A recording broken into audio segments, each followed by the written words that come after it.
வணக்கம். வாழ்க வளமுடன். ஹெல்த் ஸ்டோரிங்கிற தலைப்பில் சில செய்திகளை சொல்லி அது மூலியமாக நல்ல விஷயங்களை எடுத்து சொல்கிறதுங்கிறது நம்ம சேனலில் நிறைய பதிவுகள் பார்த்துருப்பீங்க.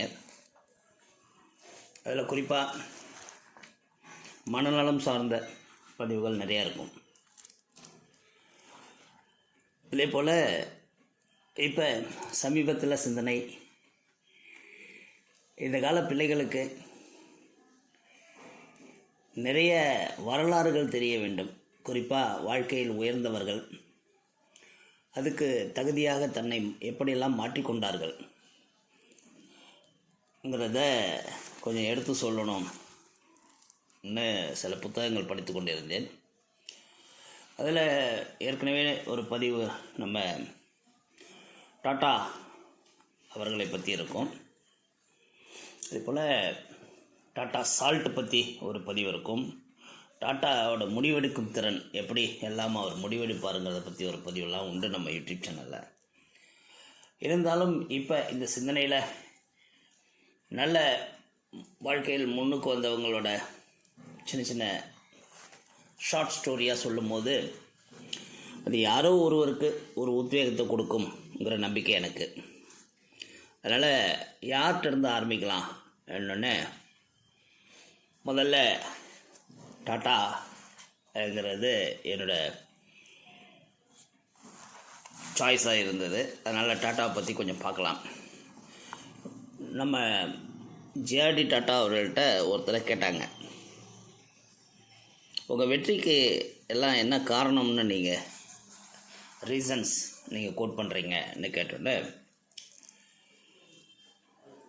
நான் என்கிட்ட வேலை செய்கிற ஒவ்வொரு மனிதனையும் நம்பினேன்.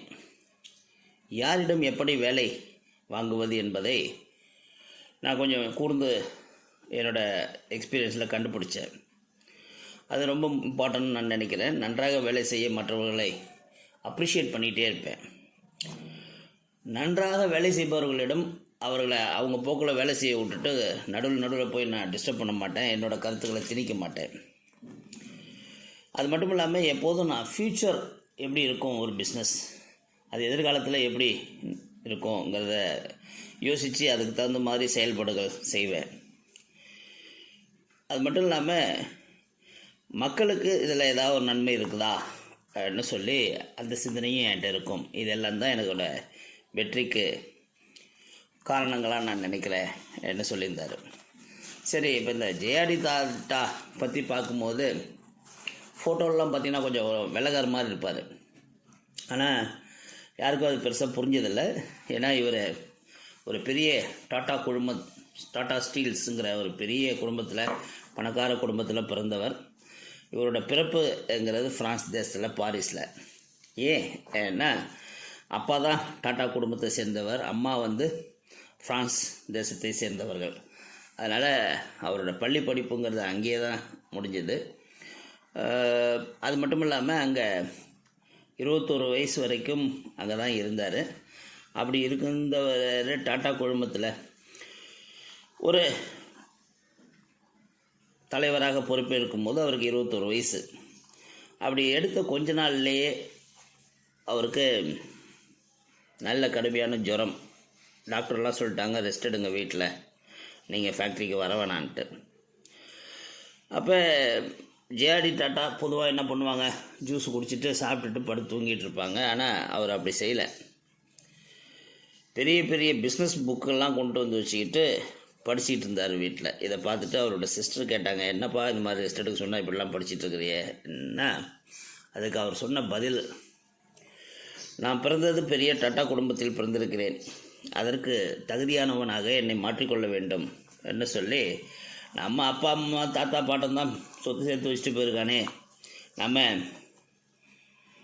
உட்காந்து அதை மேனேஜ் பண்ணிக்கிட்டு சாப்பிட்லாமேன்னு இல்லை. அவர் தன்னை அதற்கு தகுதியானவனாகவும் அந்த பிஸ்னஸ் எல்லாம் கொண்டு செல்லும் ஒரு நபராகவும் தன்னை மாற்றிக்கொள்ள வேண்டும் என்று அந்த படிக்கும் தாகம் அவருக்கு இருந்ததை இங்கே நம்ம நோட் பண்ணிக்கணும். அது மட்டும் இல்லாமல் இங்கே இன்னொரு முக்கியமான விஷயம், இவருக்கு அந்த டைம் சென்ஸு, ஒழுக்கம், இதுலேயும் ஒரு பர்ஃபெக்ஷன், கரெக்டு டைமுக்கு இது செய்கிறது, இது எல்லாம் எங்கேருந்து அவருக்கு டக்குன்னு வந்துடுச்சு. இன்னும் கொஞ்சம் உத்து பார்த்தோம்னா அவரோட வாழ்க்கை வரலாறுகளை படித்து பார்த்தோம்னா, அவர் கிட்டத்தட்ட 1 வருஷம் ஃப்ரெஞ்சு இராணுவத்தில் பணியாற்றி இருக்கிறார். அதுக்கப்புறம் அவர் மேல் படிப்புக்கு லண்டன் போகணும் இருந்தவர். அவரோட தந்தை இறந்ததனால் டாடா ஸ்டீல் குழுமத்தின் தலைவராக பொறுப்பேற்கிறார். அது மட்டும் இல்லை, அதான் நம்ம பெரிய ஃபேக்ட்ரிக்கு ஓனராக இருக்கோம், இந்தியாவிலே பெரிய பணக்காரராக இருக்கிறோம் அப்படின்னு நினச்சி சும்மா உட்காந்துல்ல. புதுசாக நம்ம என்ன செய்யலாம், ஏற்கனவே நம்ம தாத்தம் பாட்டம் போட்ட அந்த ரூட்டில் அப்படியே போய் அந்த ஃபேக்ட்ரியை மேனேஜ் பண்ணலாமா, இல்லை புதுசாக நம்ம ஏதாவது ரூட் போடலாமான்ட்டு புதிய பாதைகளை உருவாக்கும் திட்டங்களை அவர் வகுத்தார். அப்படி அவர் போட்டது தான் நமக்கு இந்திய விமான போக்குவரத்து துறையில் முத ஃப்ளைட் சர்வீஸ் ஆரம்பித்தது டாட்டா தான். அது மட்டும் இல்லாமல் அவருக்கு விமானம் ஓட்டுவது, பைலட் ஒர்க்கு அவருக்கு ரொம்ப பிடிச்சது. அகமதாபாத் டு மும்பை, மும்பை டு அகமதாபாத் முத ஃப்ளைட் சர்வீஸ் ஆரம்பித்து அதை ஓட்டுனதும் டாட்டா அவர்கள் தான். இது கராச்சியிலிருந்து அகமதாபாத்துக்கு மும்பை வழியே ஒரு விமானத்தை ஓட்டினார். இது 1932. இந்தியாவில் வெள்ளக்காரன் ஒரு பக்கம் பெரிய பிரச்சனைகள் பண்ணி சுதந்திர போராட்டங்கள் நடந்துகிட்ருக்குது, ஒரு பக்கம் தன் பிஸ்னஸில் எவ்வளோ தீவிரமாக இருந்திருக்கிறாருன்னு பாருங்கள். அது மட்டும் இல்லாமல் வருடமே அவர் லாபம் சம்பாதிச்சிருக்கிறாரு. அந்த ஃப்ளைட் சர்வீஸ் நடத்தி 10,000 ரூபாய் அந்த காலத்தில் லாபமாக ஈட்டியிருக்காரு. அந்த ஃப்ளைட் சர்வீஸ் அவர் ஆரம்பிக்கும் போது அவரோட ஏஜ் 28. இந்த காலத்தில் 28 வயசு இளைஞர்கள்லாம் நான் பார்க்கும்போது ரொம்ப வருத்தமாக இருக்கும். என்ன செய்ய போகிறோம், ஏது செய்ய போகிறோம், என்ன படித்தோங்கிறது கூட தெரியாமல் இன்னும் யாராவது அண்ணன் அவர்கள் டோக்கன் கொடுப்பாரு, நம்ம பம்ப் ஆப்ரேட்டராக வேலைக்கு போகலாமான்னு தான் நம்மளோட பிள்ளைகள் யோசிக்கிறது ரொம்ப வருத்தமாக இருக்கும் எனக்கு.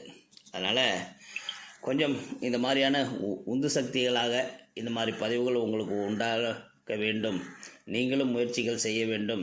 அதுக்காக எங்கள் அப்பா டாட்டா பில்லா மாதிரி சொத்துலாம் சேர்த்து வைக்கல என்ன விதண்டாவாதம் பண்ணாமல் இருக்கும் விஷயத்தை நம்ம எப்படி என்ஹான்ஸ் பண்ணலாம்ங்கிற குறிக்கோள் உங்களுக்குள்ளே வர வேண்டும்.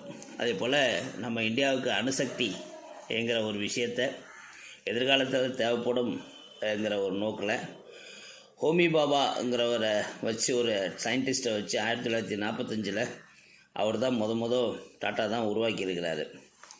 ஜேஆர்டி டாட்டா மற்ற பிஸ்னஸ்மேன்லேருந்து எப்படி வேறுபடுறார் ஏன்னா, தன் கம்பெனிக்கு லாபம் மட்டும் இருக்கக்கூடாது, அது மற்றவர்களுக்கு உதவிகரமாக இருக்கக்கூடிய ஒரு விஷயமாக இருக்கணும் என்று சொல்லி அதுக்கான முயற்சியில் அவர் இருந்திருக்கிறார்.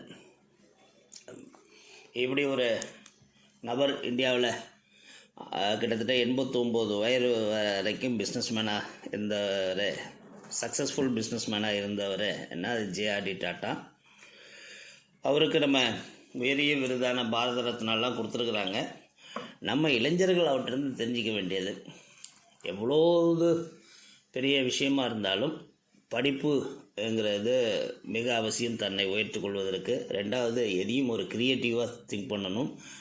3வது, சேஃபர் ஜோன்லேருந்து வெளியே புது தொழில்கள் ஆரம்பிக்கும் போது அது எந்த காரணத்திலையாவது ஏதாவது ஒரு விதத்தில் மக்களுக்கு தொடர்புடையதாக இருக்க வேண்டும் என்கிற பல சிந்தனைகளை நமக்கு கொடுத்தவர் ஜேஆர்டி டாட்டா. இளைஞர்கள் கண்டிப்பாக இந்த மாதிரி நல்ல விஷயங்களை சிந்திங்க. ஒரு சின்ன உத்வேகம், ஒரு சின்ன ஃபயர் உங்களுக்குள்ளே கிரியேட் ஆனால் இந்த பதிவின் நோக்கம் அதுதான். வாழ்க வளமுடன், நலமே சூழ்க.